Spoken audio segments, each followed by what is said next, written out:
Je vous salue. Je te salue à toi qui suis cette vidéo.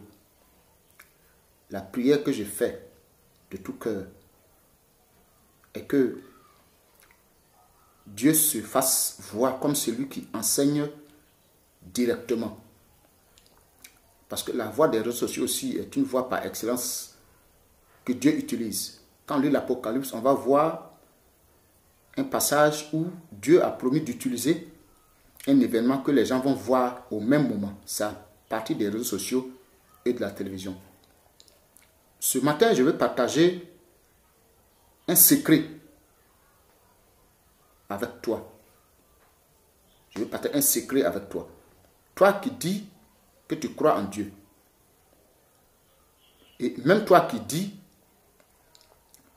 que Dieu n'existe pas. C'est un secret que je vais partager avec toi. Parce que nous sommes confrontés aux mêmes réalités, nous sommes confrontés aux mêmes problèmes, aux mêmes difficultés de la vie, aux mêmes épreuves. Parce que la bonté de Dieu se manifeste aussi en faveur de tous ceux, même qui disent qu'ils ne croient pas en Dieu. Là, Dieu leur donne à manger, Dieu fait lever son soleil sur eux. Jésus a dit que son Père fait lever son soleil sur les bons et les méchants.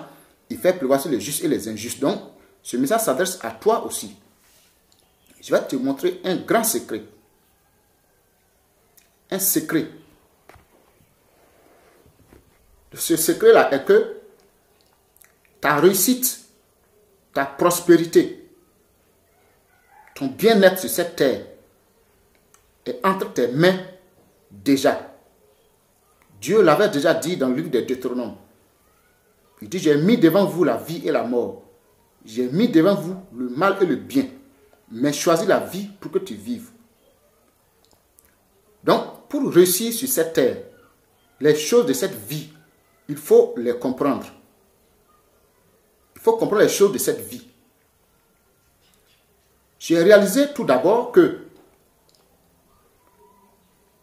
affaire de Satan là, au fait, les gens pensent que Satan est comme dans un foyer, Satan est le mari et puis Dieu est la femme. Parce que quand Dieu parle aux hommes, les hommes désobéissent sans se soucier de quoi que ce soit. Ils se disent que même s'ils ne font pas ce que Dieu a dit, il n'y aura rien. En réalité, c'est ce que les chrétiens, tous les croyants vivent. Ils expérimentent ça. Ils ne font pas la volonté de Dieu. Et ils se disent que Dieu fait grâce. Dieu est un Dieu de miséricorde. Dieu est un pardonneur. Donc, il n'y a rien. C'est comme à la maison quand tu étais petit.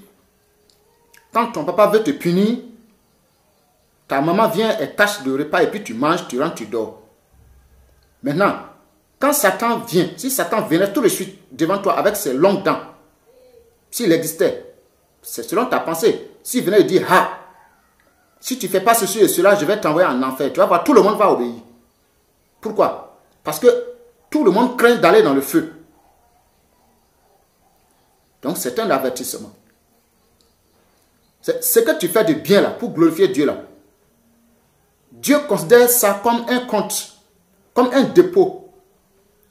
Un dépôt que tu fais sur ton Orange Money, ou bien dans ton compte EcoBank, ou bien à BCC, ou bien peut-être ton MTN Money.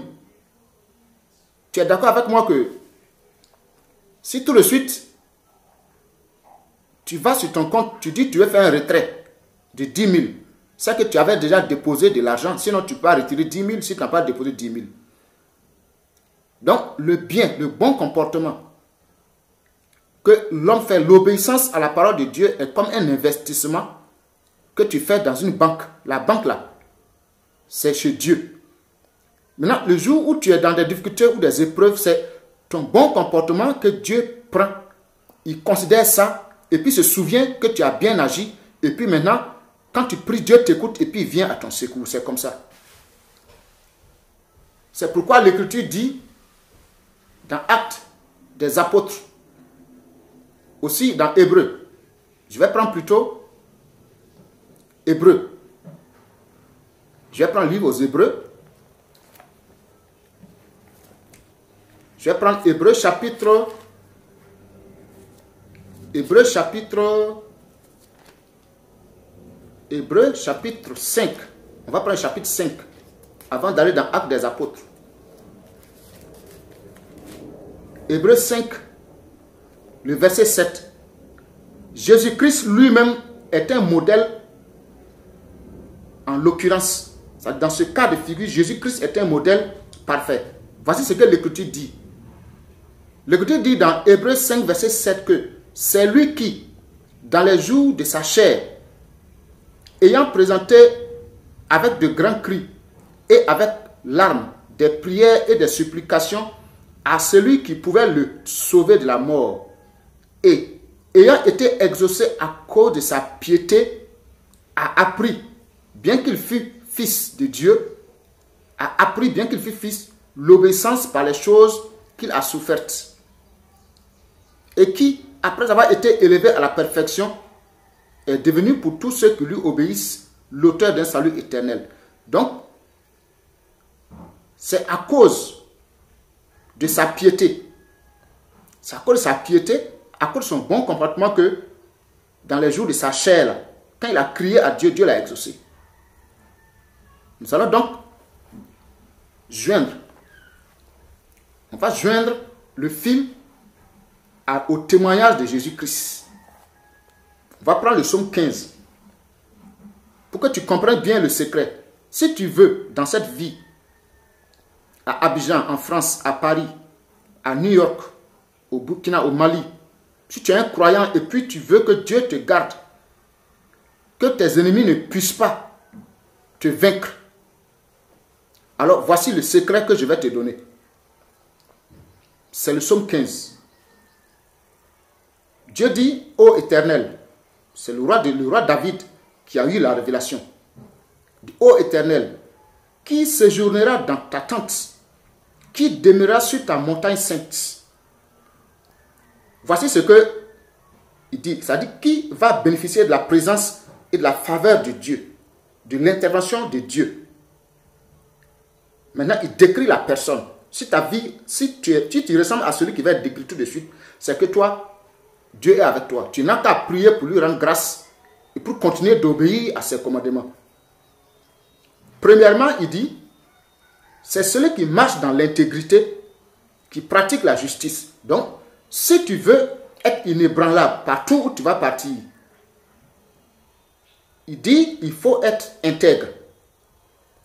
Et il faut pratiquer la justice. Être intègre, c'est quoi?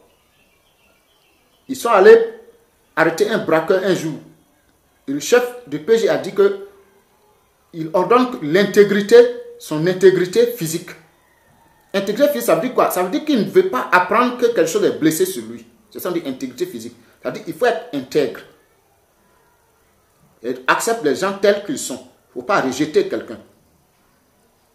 C'est ça, intégrité. Ce qui est clair, propre. L'intégrité est le contraire souvent dans beaucoup de contextes de la corruption. Un homme intègre, c'est un homme qu'on ne peut pas corrompre. Alors, qui pratique la justice et qui dit la vérité selon son cœur. Beaucoup ne disent pas la vérité selon leur cœur. Ils sont avec toi, mais ils ne te disent pas tout. Ils disent qu'ils sont avec toi, mais c'est la bouche. En réalité, au fond de leur cœur, ils ne sont pas avec toi. Eux là, ils vont chanceler. Eux là, ils tombent. Parce que Dieu venge ces choses. C'est pas que tu ne vois pas Dieu à l'œil nu, sinon Dieu voit tout ce que tu fais dans le secret. Donc il dit, premièrement, celui qui pratique la justice, celui qui est intègre, celui qui dit la vérité selon son cœur. Troisièmement, il ne calomnie point avec sa langue. Calomnier quelqu'un veut dire quoi? C'est dire des paroles sur une personne qui vont amener ceux qui écoutent à ne plus le trouver crédible. En une autre façon d'en parler, c'est une façon de salir l'image de quelqu'un. C'est ça on dit calomnie. Jésus n'a-t-il pas dit, tu ne jugeras point? Jésus a dit ça. Et la Bible dans l'Épître aux Romains, il dit, toi qui juges, tu es donc inexcusable parce que ce que toi tu condamnes là, tu fais les mêmes choses. Est-ce que toi tu ne fais pas des choses condamnables également? Il ne calomnie point avec sa langue. Il y a beaucoup de calomnie avec leur langue. Quand il parle, tu sens qu'il a l'intention qu'on accuse quelqu'un d'autre. Il a l'intention qu'on... Celui pour qui il se fait passer là, il ne l'est pas en fait, c'est un foutu. Toi qui parles, toi qui écoutes, toi qui regardes, est-ce que tu n'as pas fait ça par moment? Il dit, il ne fait point de mal à son semblable. Le grand secret, il ne faut jamais faire du mal à ton semblable. On n'a pas dit à quelqu'un qui croit en Dieu comme toi, hein, à ton semblable, un homme qui est comme toi, il ne faut jamais lui faire du mal. Calomnier quelqu'un, c'est lui faire du mal. Concevoir du mal contre quelqu'un, c'est déjà lui faire du mal en esprit. Il ne fait point de mal à son semblable. Et il ne jette point l'opprobre sur son prochain. Il ne met pas la honte sur les gens. Il y en a qui aiment humilier les autres. Il y a des femmes qui aiment humilier leurs amis. Il y en a qui aiment humilier leur mari. Il y en a qui aiment humilier leurs amis. Leur mettre la honte. Il dit, il regarde avec dédain celui qui est méprisable. Il regarde avec dédain celui qui est méprisable. C'est-à-dire que il craint de mépriser les gens. Il les honore. Il regarde avec dédain celui qui est méprisable. Mais il honore ceux qui craignent l'Éternel. Il honore ceux qui craignent l'Éternel. Quand tu vois quelqu'un craindre Dieu, il faut l'honorer. Honorer quelqu'un veut dire quoi? C'est l'élever au lieu de le rabaisser. C'est le respecter. C'est dire du bien sur lui. C'est prier pour lui-même. C'est lui faire des cadeaux. Lui faire des offrandes. Lui faire des aumônes. Lui dire ta gratitude. Parce que c'est de tels hommes que Dieu apprécie. Il dit, mais il honore ceux qui craignent l'Éternel. Il ne se rétracte point.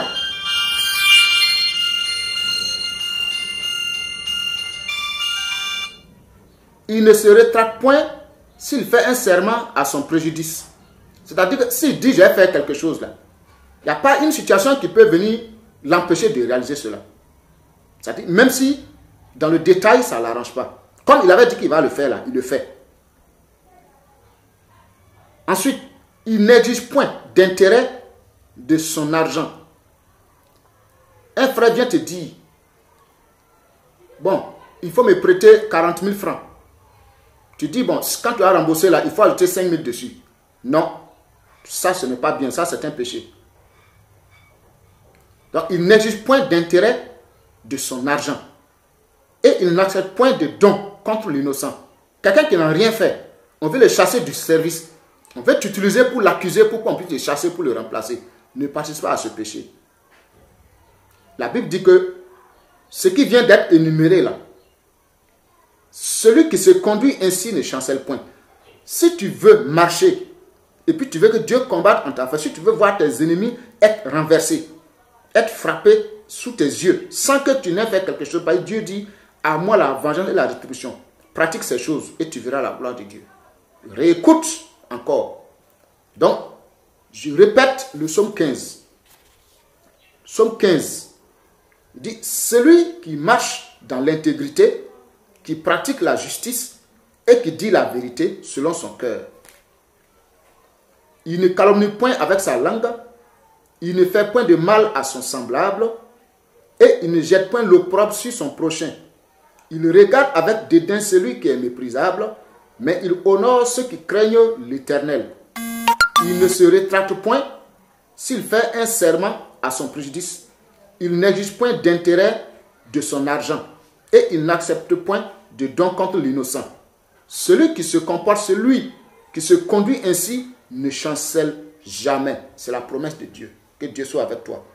Pratique ces choses et Dieu va te prouver que c'est son message et que c'est lui qui a parlé. Amen.